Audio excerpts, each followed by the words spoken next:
If someone would ask you a question, what is aesthetic? What would be your answer? So, aesthetic is about how we think about beauty and what we like. It's like a way of understanding what makes something beautiful or not. For example, think about a painting. Some people might find it beautiful because of the colors, while others might like it because of the way it makes or the way them feel. So aesthetic helps us understand why we like or dislike things. So aesthetic is about how we express beauty in the world around us. It's about how we feel when we see something beautiful like a sunset or a piece of an art. For example, when you listen to a music, you might feel happy or sad depending on the type of music, right? This is an example of how aesthetics can influence our emotions. So, aesthetic is a way of thinking about beauty and how it affects us. It helps us understand what we like and why. It can even influence how we feel. So, aesthetics isn't just about art. It's also about how we feel about things we see in nature.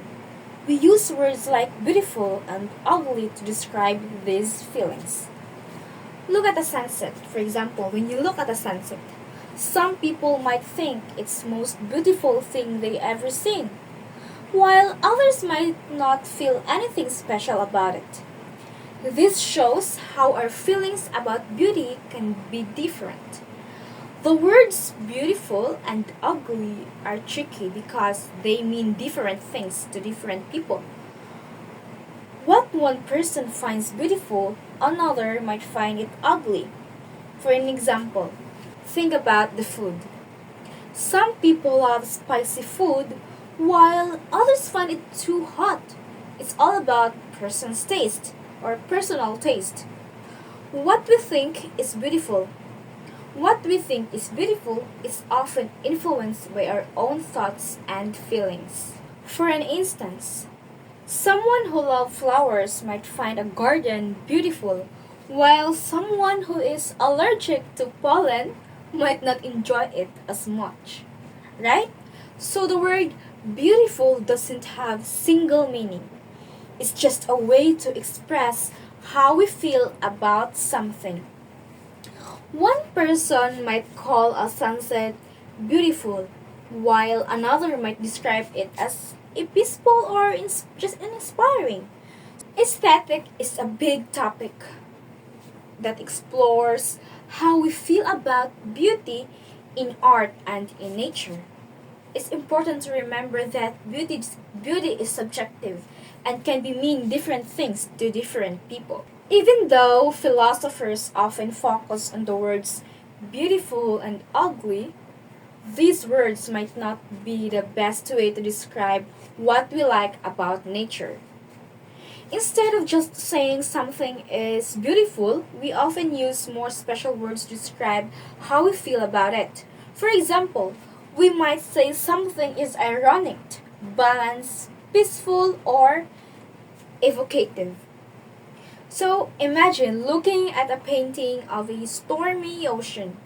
You might not just say it's beautiful, you might say it's dramatic, powerful, or even a little scary. These words help to explain the feeling you get from the painting. Aesthetic is about more than just saying something is beautiful. It's about understanding and describing the complex emotions and feelings we get from art and nature. So, Britannica has three different ways of looking at aesthetics. First, aesthetics as the study of concept. This approach is all about understanding the words and ideas we use to talk about beauty. It's like figuring out the rules of the language we use when we talk about art or something beautiful in nature. For instance, imagine a group of friends discussing a painting. One person might say it's elegant, another might say dynamic, and the third might say it's chaotic. This approach to aesthetics tries to understand that what these words mean and how they help us describe our feelings about art. Second is aesthetic as the study of emotions. This approach focuses on how we feel when we express something beautiful. It's about understanding the emotions and feelings that come with appreciating art or nature. For instance, listening to a piece of music might make you feel happy, sad, or even excited. This approach to aesthetics tries to understand why music makes us feel these different ways. Third, aesthetic as a study of objects. This approach is about understanding the things we find beautiful and why we find them beautiful. It's about looking at the world and figuring out what makes certain things stand out to us as being beautiful. For example, we think about a beautiful sunset. This approach to aesthetic tries to understand why we find the sunset so beautiful. Is it the colors, the way the light changes, or the way it makes us feel? So these three approaches to aesthetics offer different ways of thinking about beauty.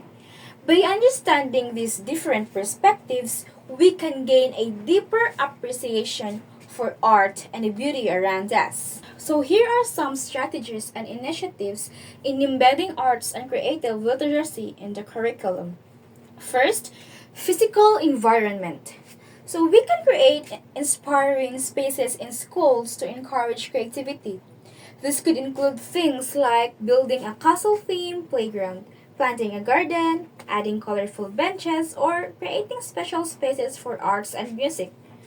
So, so imagine a school with a cozy reading book filled with beanbag chairs and soft pillows. This would be a great place for students to read, write, or just relax and let their imagination run wild. Second is the emotional environment. It is important to create learning environment where students feel safe or express themselves and take risks. We need to show respect for everyone's ideas, be supportive of their efforts, and encourage them to learn from their mistakes. For an example, a teacher might say, "That's really interesting idea. What if we tried this way instead?" This shows what the teacher values the students' ideas and it's willing to help them explore it further. Third is project-based learning or PBL. Project-based learning is a great way to help students connect what they are learning in school to the real world. Projects can be anything from building a model of a city or creating a play about a historic event. For example, a class might be learning about the environment. Instead of just reading about in a textbook, they could create a public service announcement about recycling or plant a garden at the school. Okay? Fourth is teach creative thinking skills. We can teach students how to think creatively by introducing them to metacognition. This means teaching them to think about their own thinking process, or it should be a student centered learning. We can also teach them skills like brainstorming, reasoning, problem solving, and concept mapping. For an instance,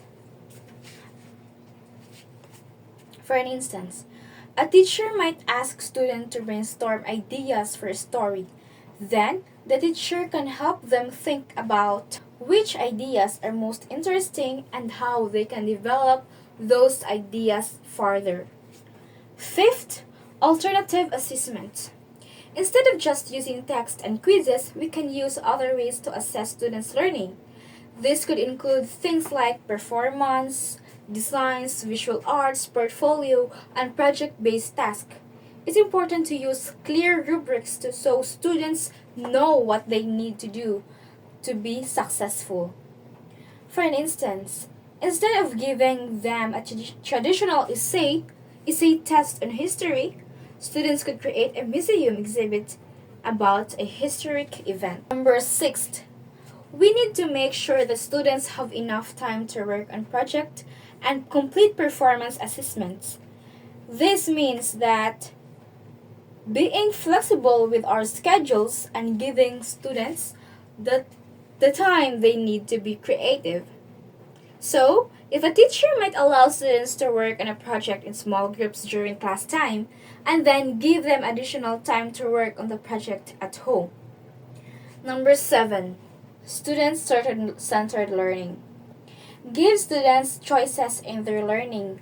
Let them decide what they want to learn about, how they want to learn it, and how they want to show what they've learned. So instead of assigning the same essay to the whole class, a teacher could allow students to choose a topic that interests them and decide whatever they want to write an essay, create a presentation, or build a model to demonstrate their understanding. So 8. Incorporate arts. Use music, art, drama, and dance in your lesson to make learning more fun and engaging. A history class could create a play about a historical event. A science class could write and perform a song about the solar system. Number 9. Integrate a technology. Use technology to help students learn and create. This could include things like blogs, websites, coding, filmmaking, and collaborating with students from other schools around the world. For instance, students could use a website to create a digital portfolio of their work. They could also use video conference tools to collaborate with students in other countries on a joint project, right? Next, number 10, lastly, prepare body and brain. Help students to get ready to learn by using activities that engage both their body and their minds.